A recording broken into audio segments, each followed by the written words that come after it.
আসসালামু আলাইকুম রহমতুল্লাহ, সবাই কেমন আছেন? তো আজকে আমি দেখাবো একটা পাতাকে কিভাবে আপনি সুন্দরভাবে শেড দিয়ে তৈরি করতে পারেন। তো চলেন শুরু করা যাক। এখানে আমি কিন্তু একটা পাতাকে নিয়েছি, আর এটার এক পাশে আমি হলুদ কালার দিয়েছি, অপর পাশে সবুজ কালার দিয়েছি। এটা কিন্তু অ্যাক্রিলিক কালার। তো শুরুতে এইভাবে করে আপনারাও দিয়ে নেবেন। দেওয়ার পর মানে পাতার মাঝে আমি একটা শেড তৈরি করব। আমরা নর্মালি যে পাতাগুলো করি সেটা থেকে এই পাতাটা কিন্তু একটু দেখতে সুন্দর লাগে। তো আমি এটা করার পরে তুলিটা একটু মুছে নিয়েছি। অতিরিক্ত রঙটা মুছে নিতে হবে। নেওয়ার পরে আপনি তুলি দিয়ে সুন্দর মতো ব্লেন্ড করবেন, বারবার ঘষবেন আর হালকাভাবে ঘষতে হবে, তাহলে দেখবেন সুন্দর একটা শেড চলে এসেছে। আর এরকম করতে করতে যে পাশটা আপনার বেশি হালকা মনে হবে সে পাশে আবার একটু রং মিক্স করে নিতে পারেন। তো তৈরি হয়ে গেলে সুন্দর একটা শেড পাতা। তো এইভাবে করে আমি আরও একটা দেখাচ্ছি। এখানে কিন্তু আমি মাঝখানে হলুদ দিলাম, আগেরটাতে আমি এক পাশে দিয়েছিলাম, এখন মাঝখানে দিলাম আর দুই পাশ দিয়ে সবুজ কালার দিব। আপনারা যারা নতুন আছেন তারা কিন্তু এইভাবে ট্রাই করতে পারেন। আমরা নর্মালি কিন্তু এক কালার দিয়ে পাতা দিই অথবা মাঝে ডাল দিই, তবে এই পাতাগুলো আপনারা ট্রাই করবেন, দেখবেন যে অনেক সুন্দর লাগছে আপনার ড্রেস বা যে কোনো ডিজাইনেই পাতাটা করেন না কেন। তো এখানে আমি কিন্তু পাতাগুলোতে যেভাবে রং দিচ্ছি ওভাবে আপনারাও ট্রাই করবেন।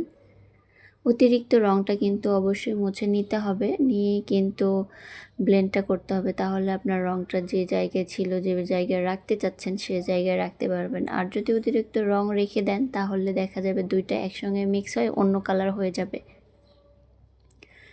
মানে মাঝের শেডটা বা সাইডের শেডটা ওইভাবে চলে আসবে না। আর শেড করার নিয়মটাই এরকম, আপনি পাতা বলেন, ফুল বলেন বা যে কোনো শেড দিতে চাইলে কিন্তু আপনার অতিরিক্ত রঙটা কাপড়ে বা টিস্যুতে মুছে নিতে হবে। দেখেন আমি কিন্তু এখানে কাপড়টাও দেখালাম যাতে আপনাদের বুঝতে সুবিধা হয়। তো আপনারা কিন্তু এভাবে ট্রাই করবেন। অতিরিক্ত রঙটা সবসময় মুছে নেবেন আর সুন্দরভাবে করে রঙটাকে মিক্স করবেন পাতার মাঝে। অতিরিক্ত রং নেওয়ার কোনো প্রয়োজন নেই।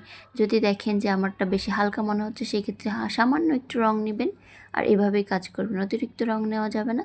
তো যাই হোক, এইটাও শেষ। এরপরে আমি আরেকটা পাতা দেখাচ্ছি।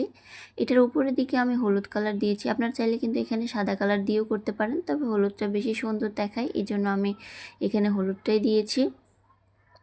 কাজের ক্ষেত্রে দেখা যায় বিভিন্ন ডিজাইনে বিভিন্ন রকম পাতার ক্ষেত্রে বিভিন্ন রকম কালার ব্যবহার করা হয়ে থাকে। তো যাই হোক, এখানে আমি উপরের দিকে কিন্তু হলুদ দিয়েছি আর নিচে দেখেন অল্প পরিমাণে রং নিয়ে সেটা উপরের দিকে আমি উঠিয়ে দিচ্ছি।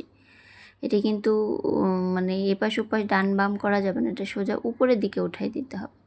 আবার দেখেন একটু রং নিয়ে আমি হলুদটা নিচের দিকে নামাচ্ছি আর সবুজটা উপরের দিকে ওঠাচ্ছি। আপনার একটু তুলির দিকে লক্ষ্য করুন, তাহলে বুঝতে পারবেন।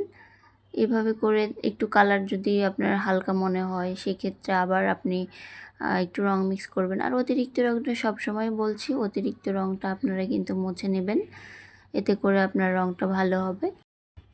তো আজকে আমি এতটুকুই দেখালাম। এরপর কোনো ভিডিওতে আরও সুন্দর সুন্দর পাতার ডিজাইন নিয়ে চলে আসব। আমার ভিডিওগুলো কেমন লাগে সবাই একটু কমেন্ট করে জানাবেন আর আমার পাশে থাকবেন। সবাইকে অসংখ্য ধন্যবাদ। পাতাগুলো কেমন লাগলো সবাই জানাবেন। আল্লাহ হাফেজ।